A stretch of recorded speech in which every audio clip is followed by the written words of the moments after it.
Lysias, Apology for the Olivestump, Episode 6. Pontes gar epistas thehati, hopolemos kai alon palon aitios kakon gegenetai kai ta men pordro hupa lakadaimonion etemnata ta de engus hupa ton philon dierposita hostepo san dikaio super ton tate te pole gegenemenon sum foron ego nuni dikain didoyen allos te kaihati tutatokorion en to polemo de melthen apraton ein plain a tria ete. Lysias continues, and he says, for all of you, masculine, plural, nominative, all of you know, epistasthe. This is from the verb epistemai, to know. It's a deponent verb. This is the second plural.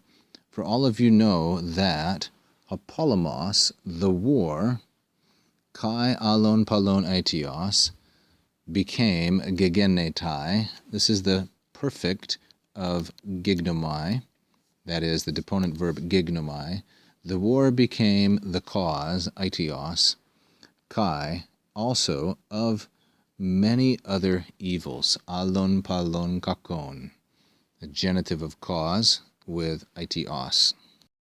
Or we might say that the war was responsible for aitios, and aitios is masculine singular nominative as the predicate of the masculine singular nominative hopolemos. And tamen, some things that were distant, poro, by the Lacedaemonians, by the Spartans, and this is masculine plural genitive. With hupa, it's a genitive of agency. Some things that were distant by the Spartans, etemnata, were cut down. And this is the imperfect, third singular, indicative passive of the verb temno.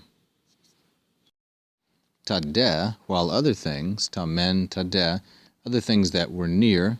Notice the parallelism, tamen pordro, tade engus, other things that were near by our friends, our allies. Again, more parallelism, hupa lakadaimonion, hupaton philon, dierpodzita, were stolen, were snatched away. And this is the imperfect third singular, indicative passive of dierpodzo. So then, hoste, how? Here's our interrogative, and you can see the question mark here at the end of the sentence. Pos is an interrogative adverb. The enclitic form, pos, is an indefinite adverb. How would it be just? How justly, dikaios, for the sake of, or on behalf of, the things that happened, the disadvantages or the disasters, sumphoron, that happened to the city, te pole, at that time, how could it be just that I, right now, nuni, pay the penalty, didoyen dikain, that is, that I be punished? Let's take a closer look at the grammar. Didoyen is a first singular optative from the verb didomi, and with on, this is a potential optative as a question. The preposition huper patterns with the genitive, namely ton sum foron, for the sake of, or in return for, the disasters. They are the disasters gegenemenon. This is a perfect participle in the passive. We have reduplication. We have no thematic vowel between the stem and the ending. For the disasters that happened to the city, the dative, at that time. And notice how tote, at that time, is balanced by nuni, and dikain, meaning justice or penalty, is the object of the optative didoyen, as I said.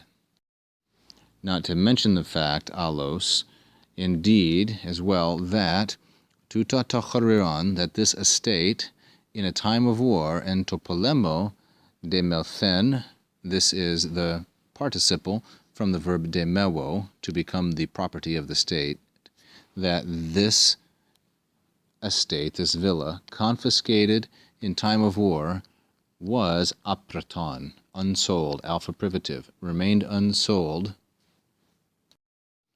for more than, plain A, more than 3 years.